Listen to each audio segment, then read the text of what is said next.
이제 하나님께서 우리에게 주신 말씀을 함께 읽도록 하겠습니다. 열왕기상 18장 17절에서 29절까지 말씀을 저와 여러분들이 한 절씩 번갈아 가며 읽도록 하겠습니다. 17절입니다. 아합은 엘리야를 보자 말했습니다. 내가 바로 이스라엘의 문제를 일으키는 자로구나. 그러자 엘리야가 대답했습니다. 나는 이스라엘의 문제를 일으킨 적이 없소. 당신과 당신 아버지의 집안이 문제를 일으킨 것이요. 당신은 여호와의 명령을 저버리고 바알을 따랐소.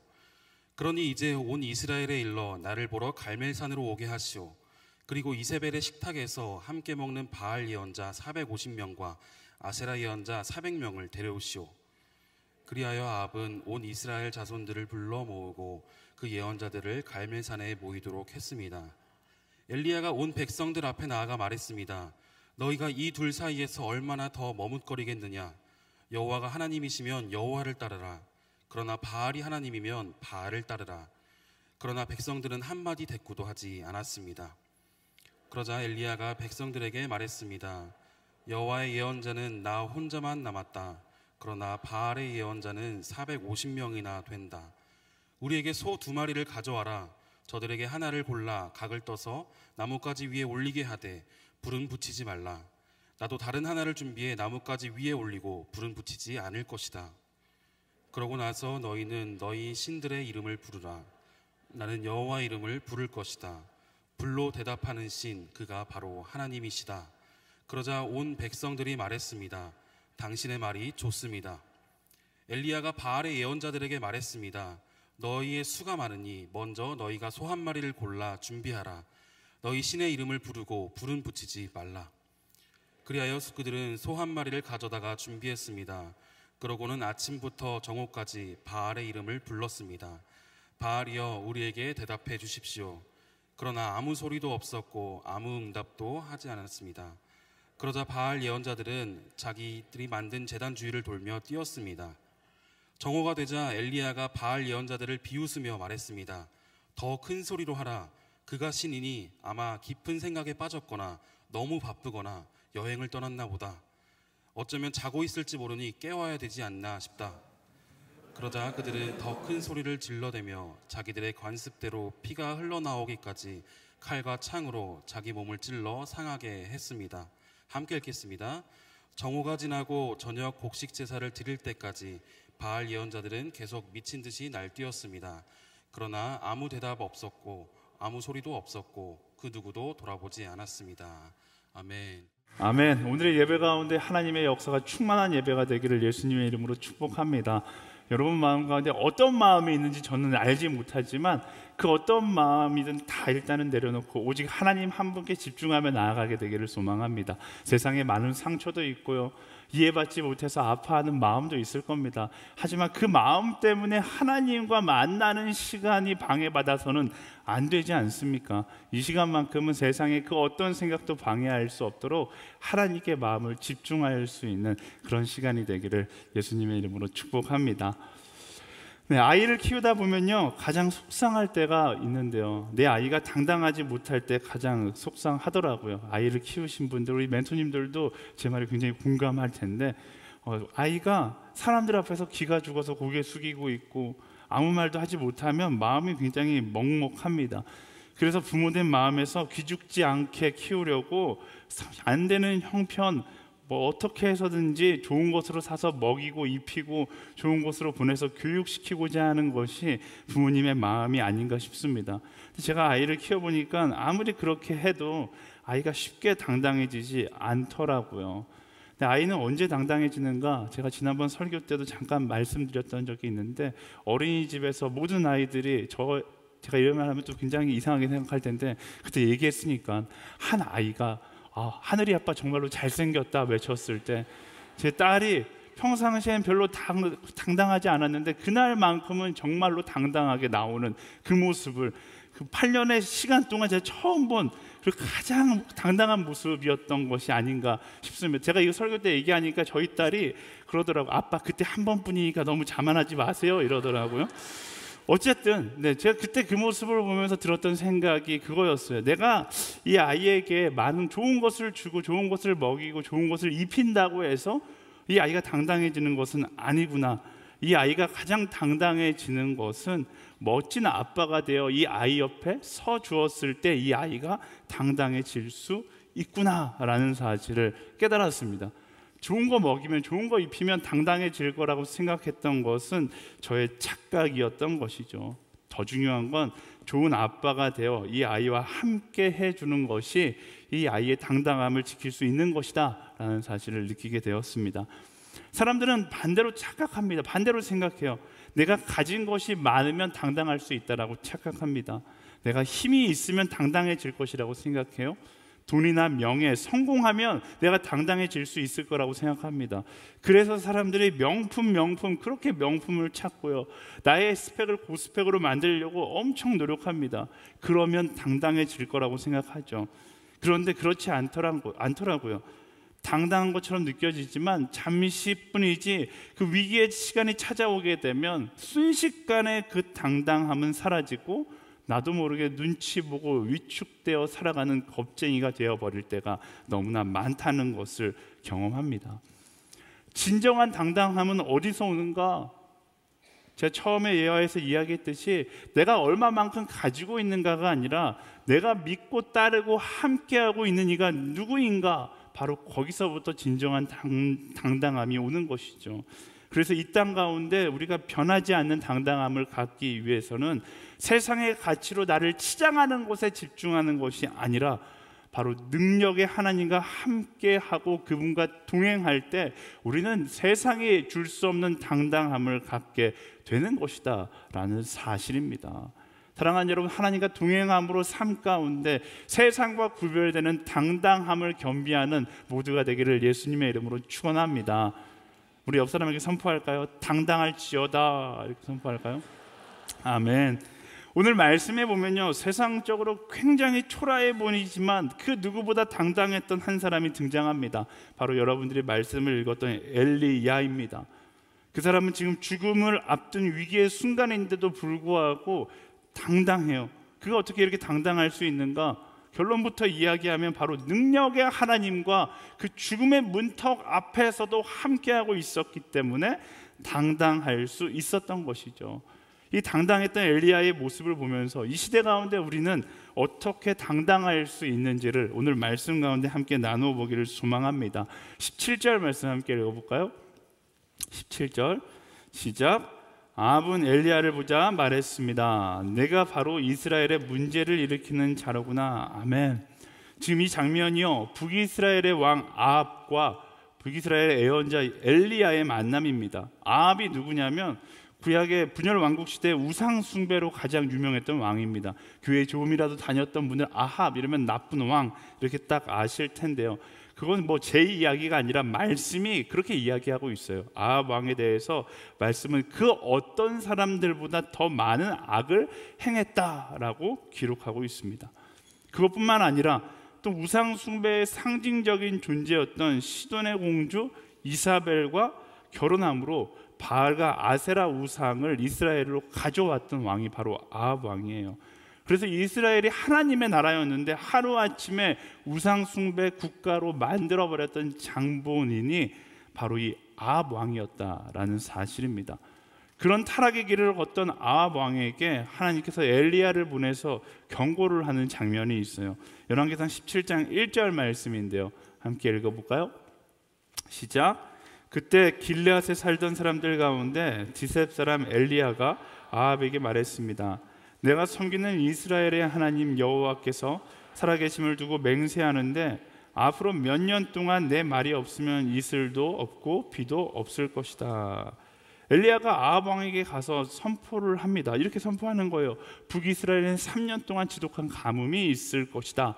그리고 엘리야가 선포한 대로 그 말로부터 3년 동안 지독한 가뭄이 시작합니다. 아합이 엘리야를 얼마나 죽이고 싶어 했겠어요. 처음에는 그가 농담인 줄 알고 농담을 하는 줄 알고 그냥 보내줬는데 실제로 그의 선포대로 가뭄이 찾아오자 이제 아합은 굉장한 정치적 위기를 경험하게 됩니다. 그래서 이 위기를 극복하기 위해서는 엘리야를 잡아서 그에게 모든 책임을 지고 그를 죽여야 이 위기를 넘길까 말까 하는 그런 상황에 처한 것이죠. 그래서 아합이 엘리야를 잡기 위해서 이스라엘을 전역을 뒤지고 뒤졌는데 하나님이 엘리야를 숨겨놨기 때문에 엘리야를 찾을 수가 없는 거예요. 3년 동안 찾지 못했는데 3년 만에 갑자기 엘리야가 짠 하고 나타나서 자기 말로 아합 왕 앞에 간 거예요. 그리고 3년 만에 나타난 엘리야를 딱 아합 왕이 보자마자 엘리야를 향해서 이렇게 이야기합니다. 17절 말씀 우리가 읽었잖아요. 아합은 엘리야를 보자 말했습니다. 네가 바로 이스라엘의 문제를 일으키는 자로구나. 예상대로 엘리야에게 모든 문제의 원인, 너가 문제의 근원이야 라고 이야기하면서 3년 동안의 가뭄의 시간을 내 책임이 아니라 엘리야 너의 책임이다 라고 이야기하고 있는 것이죠. 그래야지만 자신에게 찾아온 정치적 위기를 모면할 수 있기 때문에 이렇게 이야기하고 있는 것입니다. 그런데 아합 왕의 이런 위협 앞에 엘리야가 조금도 움츠려들지 않고 당당하게 이야기합니다. 18절 말씀 읽어볼까요? 시작. 그러자 엘리야가 대답했습니다. 나는 이스라엘에 문제를 일으킨 적이 없소. 당신과 당신 아버지의 집안이 문제를 일으킨 것이요. 당신은 여호와의 명령을 저버리고 바알을 따랐소. 엄청 당당하게 엘리야가 이야기하는 거죠. 내가 문제를 일으켰다고? 아니지, 내가 문제를 일으킨 게 아니라 바로 당신이 문제를 일으킨 것이요 라고 아합 왕을 꾸짖기 시작합니다. 이 장면만 봤을 때 굉장히 재밌는 장면이에요. 누가 봐도 아합이 갑이고 엘리야가 을이잖아요. 아합은 죽이려는 자고 엘리야는 죽음을 코앞에 둔 사람인데 그 두 사람의 모습을 이렇게 비교해서 볼 때 오히려 그 모습은 정반대인 거예요. 아합은 자신의 정치적 위기를 넘기기 위해서 눈치를 엄청 보면서 이야기하고 있는데 목숨이 위태로운 엘리야는 어때요? 굉장히 당당하게 해야 할 말들을 다 하고 있다라는 것입니다. 이 두 사람의 어떤 차이가 있는 것인가? 가장 큰 차이는 그들이 믿고 있는 신이 다르다라는 것입니다. 아합은 바알과 아세라를 믿고 있고 엘리야는 하나님을 믿고 있어요. 어떤 차이가 있어요? 그 신의 클래스가 다른 거예요. 바알과 아세라는 사람이 만든 우상이잖아요. 사람의 필요에 따라 만든 우상을 믿고 있는 아합과 반대로 사람을 만드신 하나님을 믿는 엘리야는 한 사람은 당당할 수밖에 없고 한 사람은 눈치를 볼 수밖에 없는 거예요. 이 두 사람은 비교 대상이 될 수가 없는 것입니다. 조금만 생각해 보면 너무나 당연한 거예요. 이 세상의 거의 모든 우상들이 그거잖아요. 우상 자체로 만들어진 건 없어요. 사람의 필요에 따라 자기가 만든 것이 우상이거든요.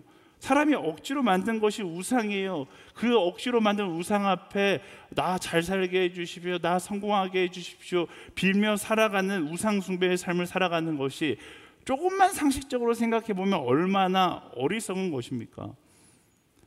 사람이 만든 신은요, 사람의 욕망과 욕심의 기초에서 억지로 만든 허상과 같은 것입니다. 정말 어이가 없는 모습이죠. 나를 위해 신을 만들고 그리고 그것에 대한 맹목적인 믿음을 가지고 살아가는 아합 왕, 그리고 이 시대의 수많은 사람들 얼마나 바보 같은 사람이에요. 믿을 것이 없어서 어느 순간 꽃을 오늘부터 신으로 여겨야겠다, 그리고 꽃 앞에서 들어주십시오 이 기도하고 있는 어리석은 모습이 아합 왕의 모습이고 어쩌면 오늘을 살아가는 현대인의 모습일 수 있다라는 것입니다. 우리도 너무나 많은 허상을 쫓아 살아가잖아요. 오늘날 우리가 우상으로 여기는 것들이 무엇이 있습니까?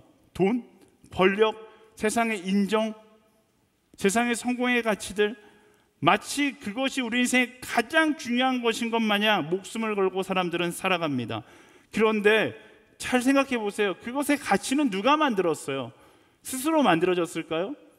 아니에요. 돈의 가치도 성공의 가치도 인정의 가치도 결국 다 사람이 만들었어요. 사람이 만들어 놓고 그것에 목매어 살아가는 것, 그게 바로 우상 숭배인 것이죠. 우리가 조금만 정신을 차리고 보면 세상에 이런 우상들이 헛된 가치가 얼마나 많은지 우리는 볼 수 있어야 하는 것입니다. 제가 지난주 월요일에 딸이 꽃구경을 가고 싶다고 해서 딸과 같이 데이트를 하고 한 식당에 들어가서 밥을 먹는데 식당에 좀 재미난 드라마를 틀어놨어야 되는데 그날따라 YTN 뉴스를 틀어놓은 거예요. 뉴스 가운데 대통령에 대한 이야기가 계속 나오는 거죠. 대통령과 국회의원에 대한 이야기가 계속 나오는데 8살짜리 딸이 그 뉴스를 굉장히 경청하면서 보는 거예요. 그리고서 저에게 이렇게 이야기하더라고요. 아빠, 대통령은 참 힘든 것 같아요. 그런데 사람들은 왜 대통령이 되려고 하는지 알아요? 저한테 이렇게 묻는 거예요. 그 말을 듣는데 제가 답을 못 하겠는 거예요. 그래서 그냥 그 좋은 나라를 만들기 위해서 대통령이 되려고 하는 거, 이런 모범 답안을 이야기해야 되는데 저도 모르게 글쎄다라고 이야기했어요. 그러니까 저희 딸은 저에게 글쎄다라는 답을 원했어요. 왜? 자기가 가르치고 싶으니까. 그러고서 이야기하는 거예요. 저희 딸이 아빠 그건요, 사람들이 동네에서 대장이 되고 싶은 거예요. 그래야 자기 마음대로 할 수 있으니까요. 그냥 8살짜리 입에서 나온 말치고는 너무 뼈있는 답인 거예요. 제가 그래서 급하게 그래서 우리가 기도해야 하는 거야, 그런 마음을 갖지 않도록, 이런 목사 같은 답을 하면서도 제 딸의 말을 부정할 수가 없는 거예요. 세상이 만들어 놓은 헛된 가치를 따르는 사람들의 모습이 우리는 모르는데 어린 아이의 눈에는 너무나 명확하게 보이는 것이죠. 세상이 말하는 세상의 성공이라는 우상들은요, 결국 사람이 만든 기준에 불과하다는 사실을 기억해야 합니다. 그 헛된 가치로부터 우리의 마음을 지킬 수 있어야 하는 거예요. 그렇지 않으면 그 헛된 가치가 결국 우리의 마음의 중심에 들어와서 무엇을 몰아내요? 하나님을 향한 마음을 몰아내는 우상이 될 수 있다라는 것입니다. 여러분, 세상의 헛된 가치가 우리의 당당함을 허락하지 않습니다. 이스라엘 민족이 우상을 만들었을 때 모세가 떠나자 그들이 우상을 만들고 어떻게 돼요? 모세가 돌아와서 어떻습니까? 당당합니까? 내가 우상 만들었다 이렇게 당당합니까? 아니요. 그들은 오히려 위축되고 더 부끄러워했던 사실을 기억해야 하는 것입니다. 세상의 헛된 우상이 나의 가치를 높여줄 거다, 나를 당당하게 만들 거다, 그건 다 착각에 불과한 거예요. 결국 모든 우상들은 우리의 인생을 더 부끄럽게 만들 뿐이다라는 사실을 기억해야 합니다. 그리고 마지막 날 하나님 앞에 가서 그토록 자랑했던 이 땅의 모든 성공의 가치들이 나를 부끄럽게 만들 것이다라는 사실을 기억해야 하는 것이죠. 제가 이렇게 극단적으로 설교하면 마음 가운데 질문하는 분들이 계세요. 가끔 문자로도 질문하시는데, 그렇다면 이 세상에서 아무것도 소유하지 않는 무소유의 인생을 살아가야 하는 것인가? 제가 지금 그 얘기를 하고 있는 것이 아니에요. 우상들에게 마음을 빼앗기지 않도록 먼저 모든 것에 대한 하나님의 소유권을 인정하는 지혜를 가져야 한다라는 것입니다. 하나님의 소유권을 인정하지 않고 이 땅 가운데 누리는 모든 것은 결국 우상이 될 수밖에 없는 거예요. 반대로 하나님의 소유권을 인정하고 이 땅 가운데 누리는 모든 것은 하나님의 축복이 되는 거죠. 축복과 우상은 종이 한 장 차이예요. 내가 하나님의 소유권을 인정하는가, 인정하지 않는가. 하나님의 소유권을 인정하고 내게 주어진 모든 것이 하나님의 것임을 인정하고 그 모든 것을 하나님께서 기뻐하는 방향으로 선택하여 살아갈 때, 그때 우리가 비로소 세상 가운데 당당한 하루하루를 살아갈 수 있게 되는 것이다 라는 것입니다. 그것이 말씀이 이야기하는 그리스도인의 참된 삶인 거예요. 우리가 11조 왜 합니까? 11조 하는 거 너무나 어려워요. 한 달 버는 금액의 10분의 1을 하나님께 드리는 거 어렵죠. 근데 그걸 뭐 하는 거예요? 내 물질의 주인이 하나님이라는 사실을 인정하는 거예요. 제가 이야기할 때 인정하는 사람들은 당당할 수 있는 거죠. 그리고 인정함으로 뭐 하는 거예요? 이 물질이 하나님께서 원하시는 방향으로 쓰이는 것을 기뻐하는 한 사람으로 살아가게 되는 것이죠. 우리가 일주일에 제일 앞서서 이 예배 시간을 드리는 이유가 무엇입니까? 일주일이라는 시간의 주인이 하나님이라는 사실을 인정하고, 그리고 일주일을 하나님께서 기뻐하는 방향으로 사용해 나가기 위해서 우리가 이 예배의 자리에 나와 있는 것이잖아요. 오늘 교회가 이야기하는 인생의 11조를 주님께 드리자, 왜 인생의 11조를 주님께 드리자고 이야기합니까? 내 인생 전체의 주인이 하나님의 것이라는 사실을 인정하자라는 것입니다. 그렇게 내 인생의 주권자가 하나님 되심을, 내 인생의 주인이 하나님 되심을 인정함으로 우상으로부터 나를 지킬 때, 그때 비로소 오늘 엘리야가 보여주고 있는 당당함을 겸비한 사람이 될 수 있다라는 것입니다. 우리가 세상 앞에서 왜 떨며 살아갑니까? 우리가 세상 앞에서 왜 고개 숙이며 살아갑니까? 세상 앞에서 하나님의 것을 인정하지 않은 채 여전히 내 것이라고 주장하고 있기 때문에 우리는 당당함을 잃은 채 살아가는 거예요. 잃어버린 그 당당함을 회복하기 위해서 우리는 하나님의 것임을 인정하고 하나님께서 기뻐하시는 방향으로 나아가는 지혜를 가질 수 있어야 하는 것입니다. 사랑하는 여러분, 어느 편에 서시겠어요? 만들어진 우상의 편에 서시겠어요? 아니면 나를 만드신 하나님의 편에 서시겠어요? 사람이 만든 우상에 내 인생을 걸겠습니까? 아니면 나를 만드신 하나님께 내 인생을 맡기겠습니까? 엘리야와 같이 하나님의 편에 서서 하나님의 주권을 인정함으로 세상 가운데 때로는 가진 것이 없어 보인다 할지라도 절대로 세상 앞에 고개 숙이지 않는 당당한 그리스도인으로 살아갈 수 있게 되기를 예수님의 이름으로 축원합니다. 아멘. 우리 한 번 더 선포하겠습니다. 당당할지어다. 이렇게 선포할까요? 네, 아멘. 엘리야는요, 아합 왕 앞에서만 당당한 것이 아닙니다. 이스라엘 자손 앞에서도 그냥 여전히 당당합니다. 21절 말씀 함께 읽어볼까요? 시작. 엘리야가 온 백성들 앞에 나가 말했습니다. 너희가 이 둘 사이에서 얼마나 더 머뭇거리겠느냐? 여호와가 하나님이시면 여호와를 따르라. 그러나 바알이 하나님이면 바알을 따르라. 그러나 백성들은 한마디 대꾸도 하지 않습니다. 아멘. 엘리야가 온 이스라엘 백성들 앞에 나가서 이야기하기를 더 이상 머뭇거리지 마라. 이 말을 그 원어로 보면 쩔뚝거리며 걷지 마라 라고 이야기합니다. 오늘 현대인의 말로 번역하자면 야, 더 이상 양다리 걸치지 마라 라고 이야기하는 것이죠. 하나님에게 한 발, 바알에게 한 발, 양다리 걸치는 신앙 멈추라 라고 이야기하는 거예요. 말씀은요, 백성들이 엘리야의 당당한 말 한마디 앞에 대꾸하지 않았다, 못했다라고 이야기합니다. 엘리야의 말이 틀린 것이 없거든요. 그들이 하나님을 믿지 않았던 것이 아닙니다. 여러분 잘 알아야 돼요. 구약 성경에 등장하는 이스라엘의 모습 가운데 우상 숭배하는 장면을 생각할 때 그들이 하나님을 버리고 우상을 믿었는가? 꼭 그것만은 아니에요. 그들이 하나님을 믿지 않았던 것이 아니라 하나님도 믿었던 것이 문제인 것이죠. 양다리 걸치고 있는 거예요. 신앙의 양다리, 바알과 하나님 사이에서 양쪽 신을 다 믿는 그런 모습을 하고 살아가고 있는 것이죠. 동시에 두 신을 섬기고 있는 거예요. 근데 하나님은 뭐라고 말씀하십니까? 그게 더 나빠다. 그게 더 나빠. 이렇게 말씀하시는 거예요.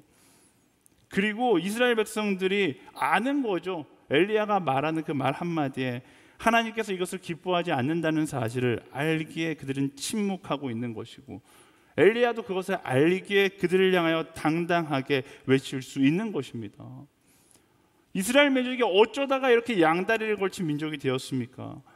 우상 숭배의 이유는 그때나 지금이나 한 가지인데, 눈앞에 보이는 고난을 피해서 의지할 대상을 찾다가 우상 숭배에 빠지게 되는 거예요. 이스라엘 민족이 금송아지를 만들었을 때도 마찬가지예요. 이스라엘이 우상 숭배를 했을 때는 고난의 시간에 고난을 피해서 의지할 대상이 필요하다. 근데 하나님은 내 눈앞에 보이지 않으니까 무언가 내 눈앞에 보이고 만지고 들을 수 있는 것이 필요한데, 그러다가 선택해서 만드는 것이 우상이었던 것이죠. 근데 그 우상은 어떤 결과를 낳습니까? 더 당당하지 못하고 더 두려운 하루하루를 살아가게 만들었던 것입니다. 사랑하는 여러분, 인생 가운데 고난이 찾아온다고 헛된 우상을 의지해서는 안 된다라는 것입니다. 여러분의 인생 가운데 고난이 찾아온다고 할지라도 세상의 권력을 의지하거나 돈을 의지하거나 세상의 사람의 인정을 의지하거나 그런 선택은 결국 뭐예요?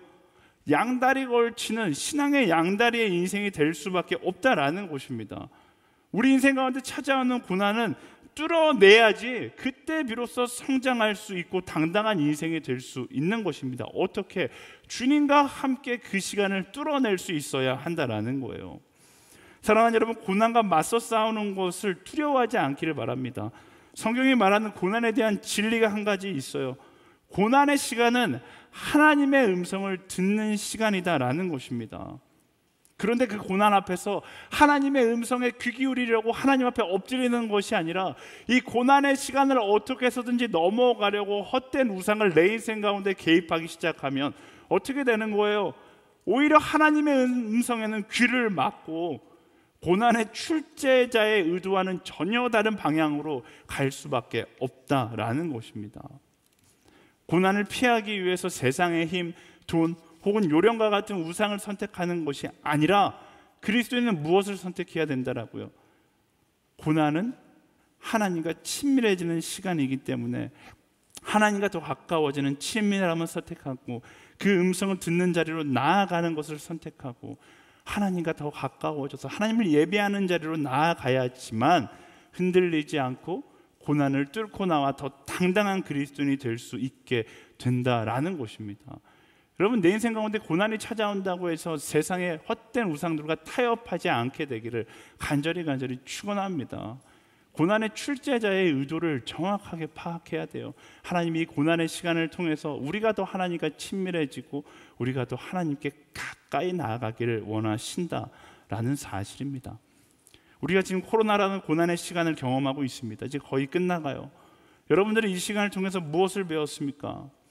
정말로 생각보다 너무나 많은 그리스도인들이 이 코로나라는 고난의 시간을 통해서 타협하는 마음을 배웠을지 모릅니다. 출제자의 의도는 그것이 아닌데 우리도 나도 모르게 타협하는 방법을 배웠을지도 몰라요. 그게 우상일 수 있죠. 편하게 예배하는 방법을 배우고 내가 원하는 시간에 선택해서 예배할 수 있는 방법을 배웠을지 모릅니다. 해보니까 주일날 교회 유튜브로 예배드려도 예배라고 하네. 편안하게 집에 누워서 밥 먹으면서, 혹시 영상 보면서 지금 막 찔리시는 분은 없겠죠? 밥 먹으면서 혹은 누워서 막 일어나고 계실 것 같아요. 어쨌든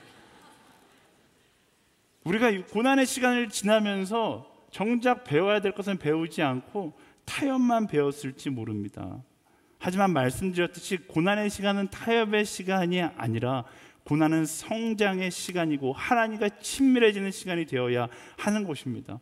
그런 의미에서 코로나의 시간은 편하게 예배하는 방법을 배우는 시간이 아니라 어떤 상황이라 할지라도 예배하는 예배자의 마음을 배우고 어떤 상황이라 할지라도 선교하고자 하는 선교사의 마음을 배우는 그런 시간이 되어야 한다라는 것입니다. 이제 코로나가 거의 끝나가요. 여러분들의 그 신앙을 한번 뒤돌아보기를 소망합니다. 지난 2년이라는 시간 동안 그 고난의 시간들을 지나면서 여러분들은 하나님과 더 친밀해지셨습니까? 아니면 더 많은 우상들과 타협하는 시간이 되셨습니까? 나의 신앙을 뒤돌아봤는데 신앙의 안일함이 내 안에 있다라면 미안하지만 고통스럽더라도 자신의 모습과 직면하고 끊어낼 것은 끊어낼 수 있어야 하는 것입니다. 하나님은 양다리를 기뻐하시지 않는다라는 거예요. 지난 2년 동안 나도 모르게 내 인생 가운데 틈타 들어왔던 신앙의 안일함들, 수많은 우상들을 제거할 수 있게 되기를 축복합니다. 그리고 하나님 앞에서 그리고 세상 앞에서 당당한 그리스도인으로 살아갈 수 있게 되기를 예수님의 이름으로 축원합니다. 사랑하는 여러분, 우리가 이제 점점 사람들이 다시 모이기 시작하고 있어요. 집에서 예배하는 사람들이 교회에 와서 함께 예배하고 있습니다. 우리가 모이면 모일수록 지난 2년의 시간들을 부끄러워하는 것이 아니라 모든 나의 양다리들을 잘라내고 하나님께서 기뻐하는 한 사람이 되어서 당당하게 예배할 수 있는 그런 SNS 공동체가 되기를 예수님의 이름으로 축원합니다. 아멘. 영상으로 예배 드리시는 분들 이제 일어나셔야 돼요. 네, 밥 먹으면서 너무 일찍 밥 먹지 마세요. 예배 끝나고 드셔도 되니까요. 네, 이제 숟가락을 내려놓고 하나님을 바라봐야 할 때입니다. 더 나아가서 가능하다면 이제 예배 자리에 나와서 당당하게 하나님을 더 뜨겁게 예배할 수 있는 그런 SNS 공동체가 되기를 간절히 축원합니다. 우리 옆 사람에게 선포하겠습니다. 모두 우상들은 떠나갈지어다. 이렇게 선포할까요? 아멘. 다시 말씀으로 돌아가 보겠습니다. 아합 왕 앞에서, 이스라엘 민족 앞에서 당당했던 엘리야, 이제 최종전을 벌이게 되는데요. 바로 바알과 예언자들, 그들과 단판 승부를 펼치게 되는 거예요. 25절에서 26절 말씀 함께 읽어보겠습니다. 시작. 엘리야가 바알의 예언자들에게 말했습니다. 너희의 수가 많으니 먼저 너희가 소 한 마리를 골라 준비하라. 너희 신의 이름을 부르고 불은 붙이지 말라. 그리하여 그들은 소 한 마리를 가져다가 준비했습니다. 그러고는 아침부터 정오까지 바알의 이름을 불렀습니다. 바알이여, 우리에게 대답해 주십시오. 그러나 아무 소리도 없었고 아무도 응답하지 않았습니다. 그러자 바알 예언자들은 자기들이 만든 제단 주위를 돌며 뛰었습니다. 아멘.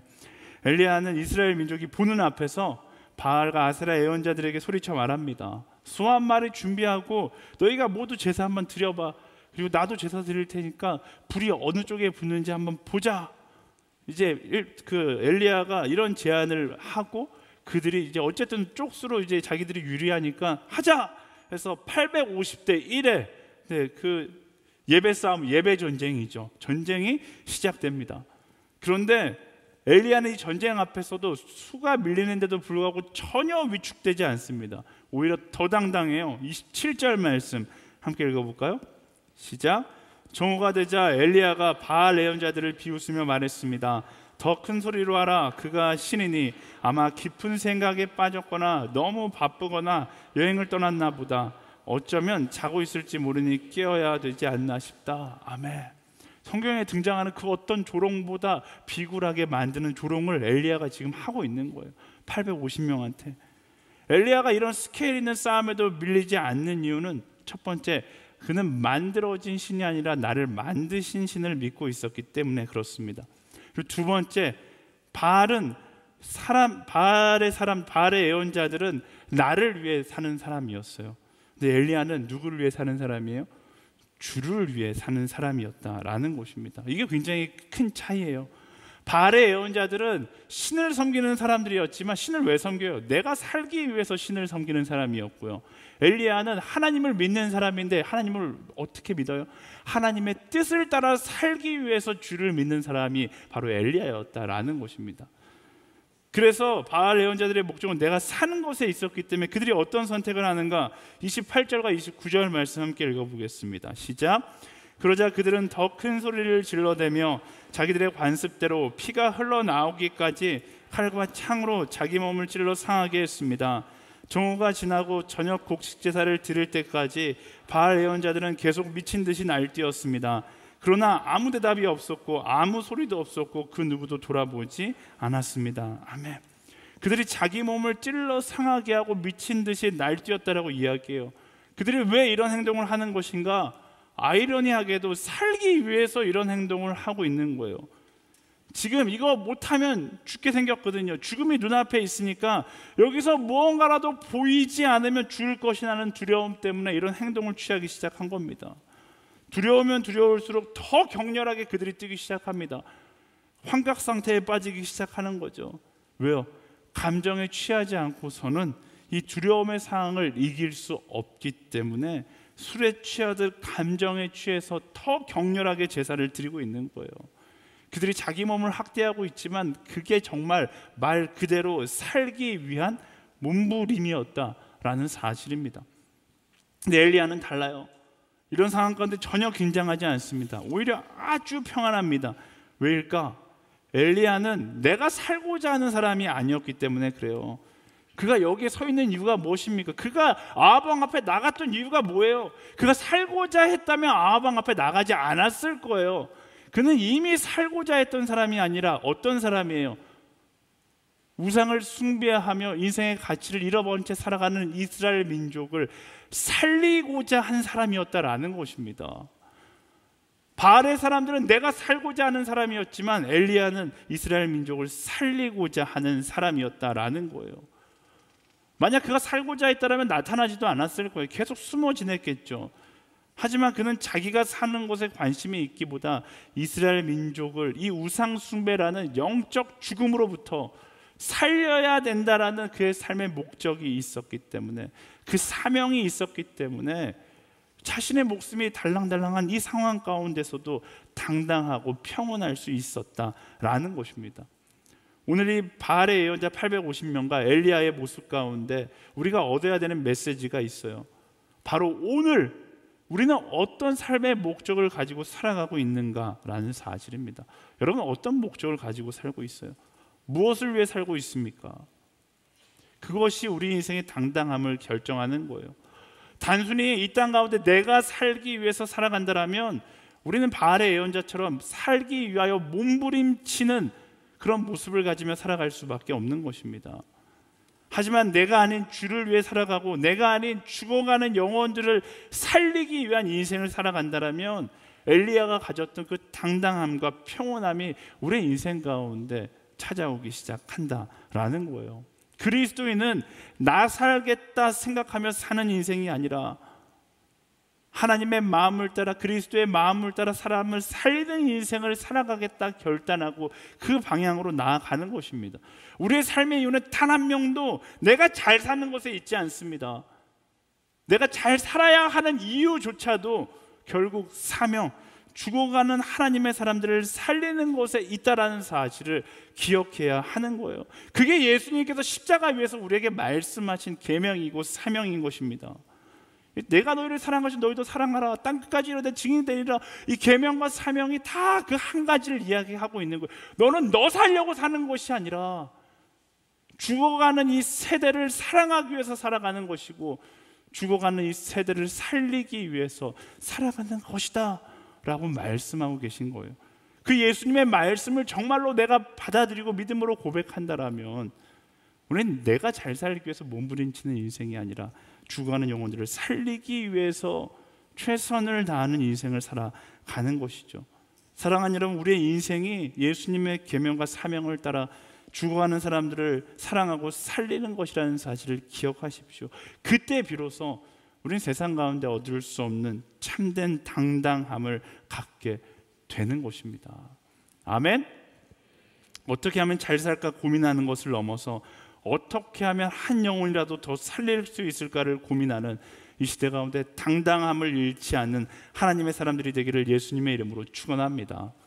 오늘 말씀을 마치도록 할게요. 말씀을 준비하면서 인류 역사상 가장 당당하셨던 분이 떠올랐어요. 누굴까요? 예수님이죠. 그분은 모든 것이 다 하나님의 것임을 알고 있었어요. 하나님의 것을 인정했고 그 어떤 권력 앞에서도 그래서 당당하셨어요. 수많은 고난이 있었지만 그 고난을 다 뚫어내며 하나님의 계획의 길을 걸어갔기 때문에 그런 십자가 골고다 언덕에 걸어가는 길조차 당당하게 걸어가셨습니다. 십자가 위에서 우리를 살리는 것이 그가 이 땅에 온 이유였기 때문에 십자가 위에서조차, 그 죽음 앞에서조차 당당하신 분이 바로 예수님이셨어요. 그리고 예수님은 우리가 그 사랑하는 자의 당당함을 이어가기를 원하시는 것이죠.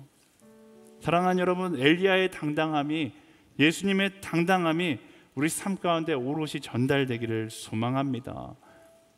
세상 앞에서 위축될 필요 없어요. 세 가지만 기억하면 돼요.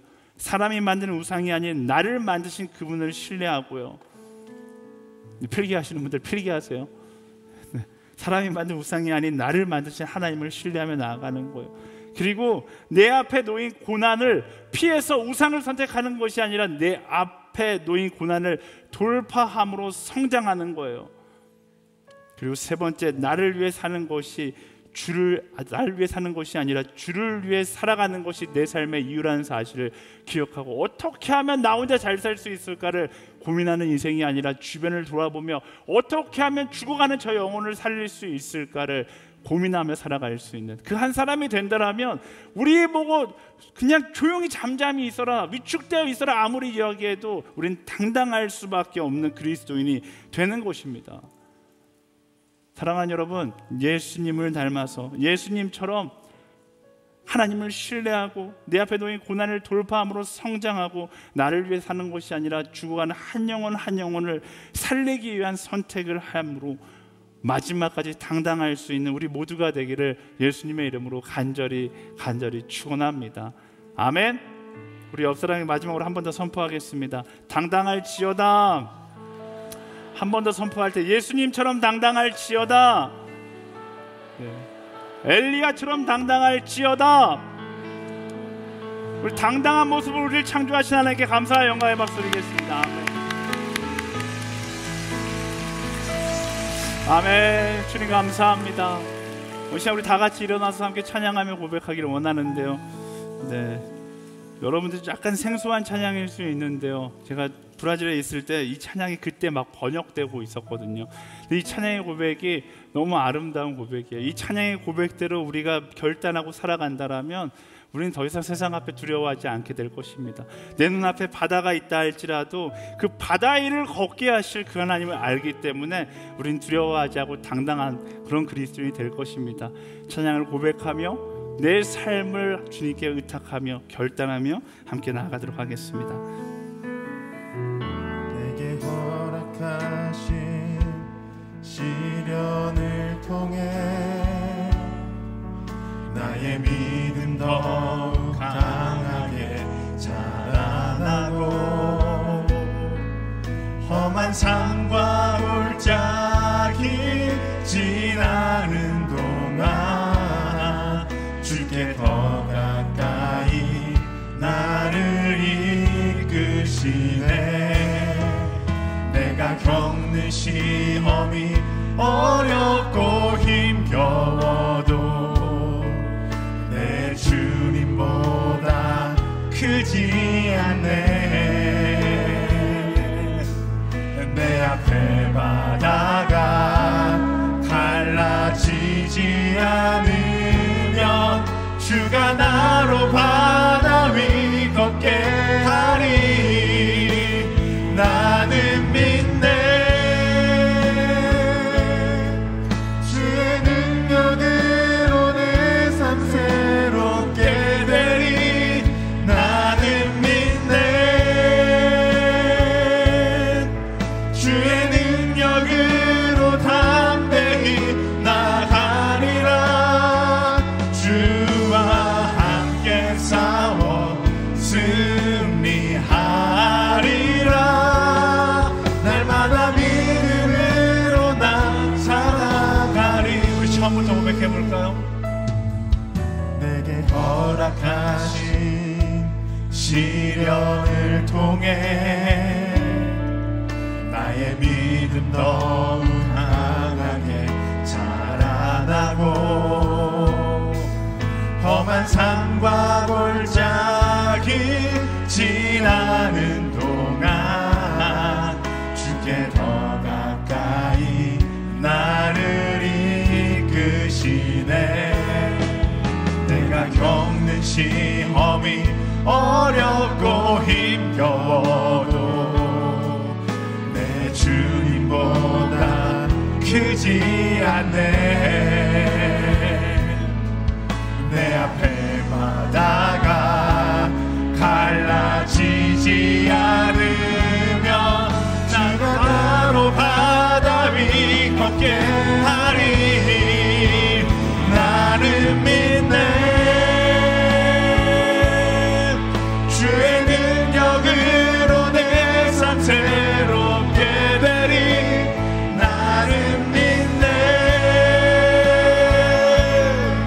주의 능력으로 담대히 나가리라. 주와 함께 싸워 승리하리라. 날마다 믿음으로 나 살아가리. 나는 믿네. 나는 믿네. 주의 능력으로 내 삶 새롭게 되리. 나는 믿네. 주의 능력으로 담대히 나가리라. 주와 함께 싸워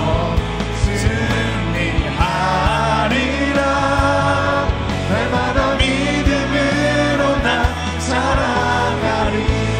우리 함께 기도하며 나아갈 때 하나님, 사람이 만든 우상으로 가득한 이 세대 가운데 깨어 기도함으로 분별의 영을 갖게 하여 주시옵소서.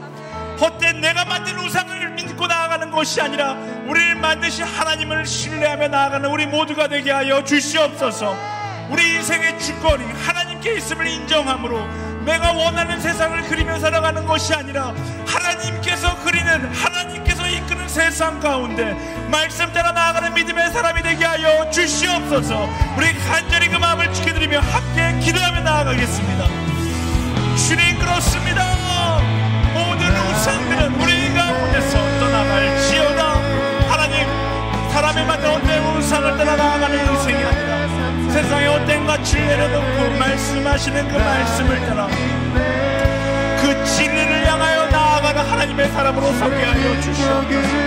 하나님, 세상의 헛된 우상을 바라보는 것이 아니라 분별의 영을 가지고 하나님만을 신뢰하며 나아가는 믿음의 사람 사람들 될 수 있도록 인도하여 주시옵소서. 내 인생의 주권이 하나님께 있음을 인정하고 내가 원하는 세상을 살아가는 것이 아니라 그가 이끄시는 세상으로 나아갈 수 있도록 인도하여 주시옵소서. 아멘. 주님, 두려워하지 않겠습니다. 당당한 그리스도로 살아가기를 소망하며 세상 가운데 말씀을 오늘도 당당함을 선포하며 나아가는 하나님의 사람으로 설 수 있도록 인도하여 주시옵소서. 모든 어떤 우상으로 가서 떠나가며 말씀하시는 그 진리를 향하여 나아갈 수 있게 되기를 소망하고 그 진리를 따라 나아가는 믿음의 사람들이 될 수 있도록 주님 역사하여 주시옵소서. 우리 인생의 주권이 하나님께 있음을 인정하고 내가 원하는 세상을 살아가는 것이 아니라 하나님께서 이끄시는 세상 가운데 말씀을 따라 나아가는 믿음의 사람들이 될 수 있도록 인도하여 주시옵소서. 무엇을 두렵게 만들 것이지 아니 하나님 우리가 하나님의 손을 붙잡고 당당한 그리스도인 되어 나아갈 것을 선포하며 그리스도 예수의 명함을 우리 삶 가운데 모든 어떤 상황을 지어다 더 담대하게 더 당당한 사람이 되어 나아갈 수 있는 믿음의 사람이 되게 하여 주시옵소서. 아멘. 아멘. 주님 주시는 그 담대함을 갖고 나아가는 믿음의 사람들을 소망하고 주님 역사하여 주시고 기억하며 감사하고 오늘도 충분할 수 있는 믿음의 사람들을 될 수 있도록 역사하여 주시옵소서. 이끄신 하나님께 모든 것을 맡겨나가고 주님만 바라보고 주님만 의지하며 나아가는 믿음의 사람으로 설 수 있도록 인도하여 주시옵소서. 아멘.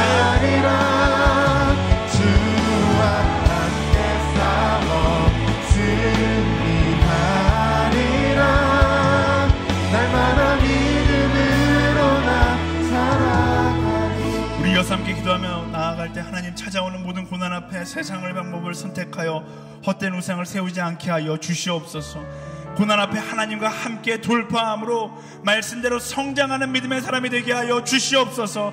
나의 믿음의 성장을 경험하는 시간이 그 고난의 시간이 될 수 있도록 인도하여 주시옵소서. 하나님 그 고난의 시간 동안 내가 만들었던 헛된 모든 우상들을 끊어내고 하나님 앞에 온전한 믿음을 고백하며 나아가는 그런 공동체 그런 한 사람 될 수 있도록 주님 인도하여 주시옵소서.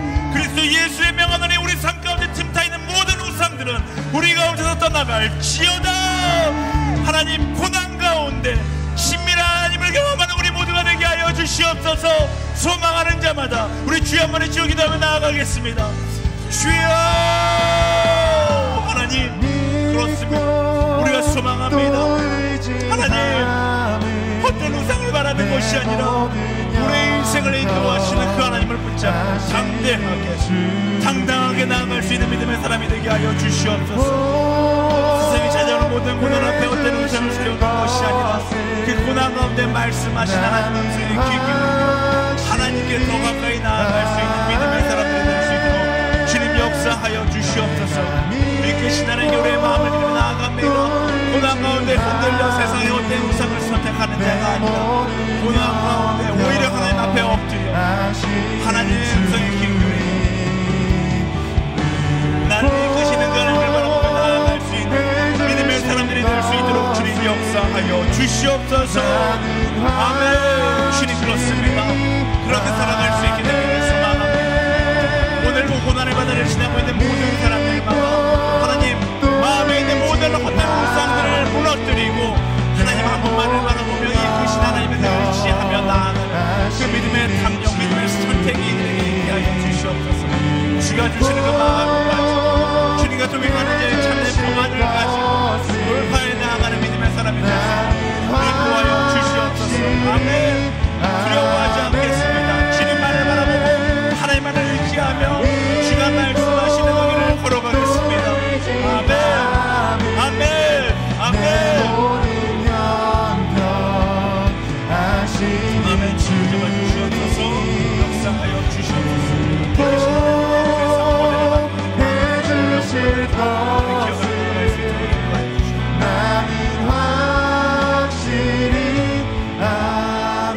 우리 시간 마지막으로 기도하며 나아갈 때 엘리야와 같이 예수님과 같이 나를 위해 사는 인생이 아니라 주를 위해 살아가는 인생 되게 하여 주시옵소서. 세상 가운데 어떻게 하면 더 잘 살 수 있을까를 고민하는 어리석음을 멈추고 어떻게 하면 죽어가는 영혼들을 더 살릴 수 있을까를 고민하며 예수 그리스도의 십자가 사랑의 그 배턴을 이어받아서 어떻게 하면 더 사랑하며 어떻게 하면 죽어가는 저들에게 예수 그리스도의 사랑을 이야기할 수 있을까를 고민하며 살아가는 삶이 되게 하여 주시옵소서. 때로는 죽음이 눈앞에 있다 할지라도 그것을 두려워하는 것이 아니라 오히려 그것을 영광스럽게 여길 수 있는 그리스도를 닮은 한 사람으로 주님 살아가게 하여 주시옵소서. 그런 예수 밥으로 살아가기를 소망하는 자마다 우리 주여 한번 저 간절히 기도하겠습니다. 주여, 하나님 그렇습니다. 나 살기 위하여 살아갔던 우리 어리석음을 주님 용서하여 주시옵소서. 하나님 나 혼자 살겠다라고 몸부림치며 살아갔던 우리의 어리석은 시간들을 용서하여 주시옵소서. 그것이 내 삶의 이유가 아닌데, 그것이 내가 살아가는 이유가 아닌데 우상들의 속삭임에 넘어가서 나 살기 위하여 몸부림쳤던 우리의 시간들을 용서하여 주시옵소서. 주님,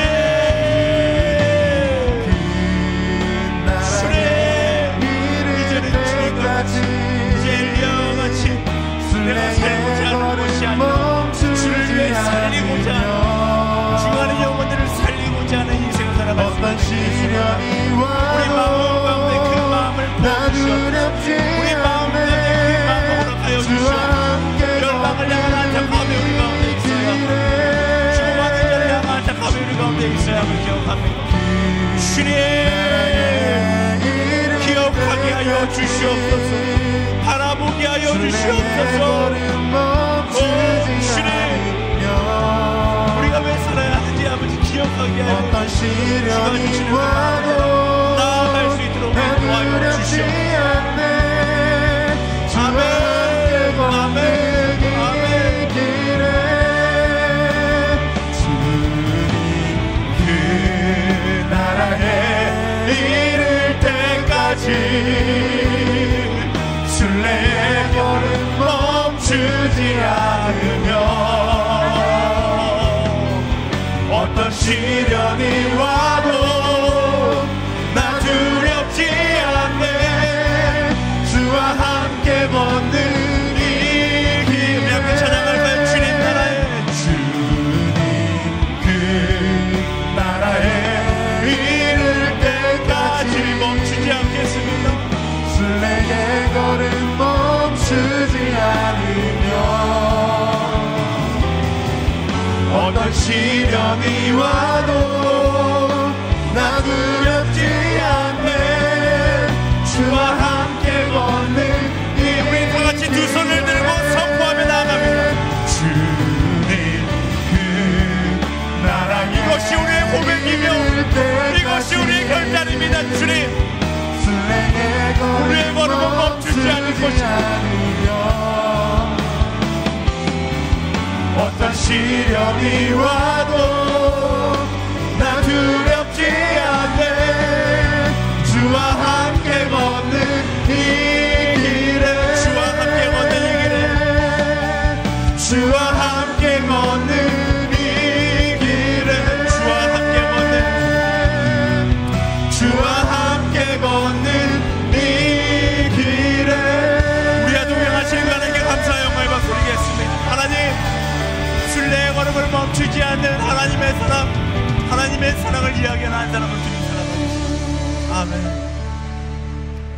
살아 역사하신 하나님, 세상 가운데 헛된 우상들에게 우리의 마음을 빼앗기지 않게 하여 주시옵소서.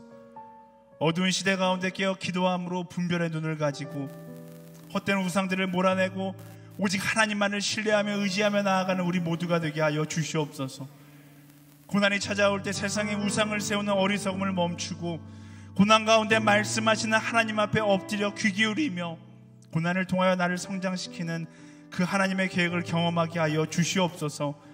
나를 위해 살기 위하여 몸부림치는 인생이 아니라 엘리야와 같이, 예수님과 같이, 믿음의 선배들과 같이 죽어가는 영혼들을 어떻게 하면 살릴 수 있을까를 고민하며 그들을 살리기 위하여 살아가는 우리 모두가 되게 하여 주시옵소서. 하나님, 오늘도 우리의 물질을 구별하여 주님께 드리며 나아갑니다. 이 물질이 쓰여지는 곳곳마다 예수 그리스도의 그 이름만 선포되게 하여 주시고, 이 물질만 주님의 것이 아니라 내가 가진 모든 것이 아버지의 것임을 인정하며 나아가오니 내가 가진 모든 것이 하나님의 기쁨을 위하여 쓰임받고 그것을 가장 큰 기쁨으로 여길 수 있는 우리 모두가 되게 하여 주시옵소서. 그렇게 일하실 그 하나님께 모든 것을 맡겨드리며, 지금 우리 주 예수 그리스도의 은혜와 하나님의 사랑과 성령의 교통하심이 사람이 만든 우상이 아니라 우리를 만드신 그분을 신뢰하며 우리 앞에 놓인 고난을 돌파함으로 성장하기를 소망하고, 나를 위해 살아가는 것이 아니라 오직 주를 위해 살아가기로 결단하는 모든 성도들 가운데, 열방 가운데 지금 이 순간에도 그 사랑을 이야기하고 있는 모든 선교사님들 가운데 지금부터 영원까지 함께하기를 간절히 축원하옵나이다. 아멘. 주의 청년들이 예수의 꿈을 꾸고 인류 구원의 환상을 보게 하소서.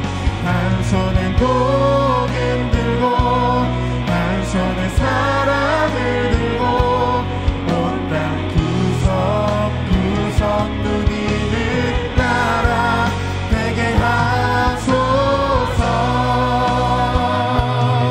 우리 예배 가운데 함께 하신 예배의 주인 되신 하나님께 감사의 영광을 받들리겠습니다. 할렐루야. 주님을 찬양합니다. 아멘. 아멘.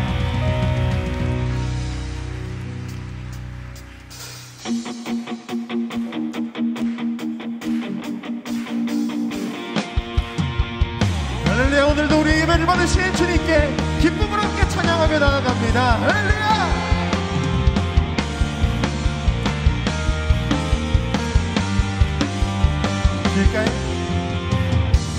길가에 피어있는 꽃들도 진 손길이 어루만지 쉼을 보내. 모든 생명 속에 주의 사랑을 흘러 잠든 의미 잠든 빛을 비추네. 특별한 하루가 아니어도 행복을 느낄 수 있는 것, 소소한 내 삶에 함께하는 주님의 사랑 때문이죠. 작은 것에 감사하네. 참 기쁨 허락해 주시네. 진실한 주 사랑 내 삶에 가득하네. 오늘도 똑같이 주어지는 시간 속에 나는 주와 동행하네. 사랑의 음성이 내 마음에 느껴지네. 가장 귀한 주 내 안에 계시네. 특별한 하루가 아니어도 행복을 느낄 수 있는 것, 소소한 내 삶에 함께하는 주님의 사랑 때문이죠. 작은 것에 감사하네. 참 기쁨 허락해 주시네. 신실한 주 사랑 내 삶에. 우리 마지막 한 번 더 고백합니다. 특별한 하루가 아니어도 아니어도 행복을 느낄 수 있는 것, 소소한 내 삶에 함께하는 주님의 사랑 때문이죠. 작은 것에 감사하네. 참 기쁨 허락해 주시네. 신실한 주 사랑 내 삶에 가득하네. 주님 감사합니다.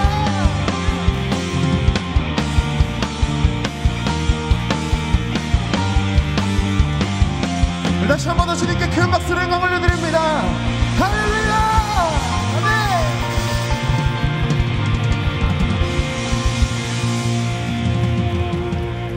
네. 예배를 모두 마쳤습니다. 모두 풍성하고 행복한 순모임 되시기를 축복합니다.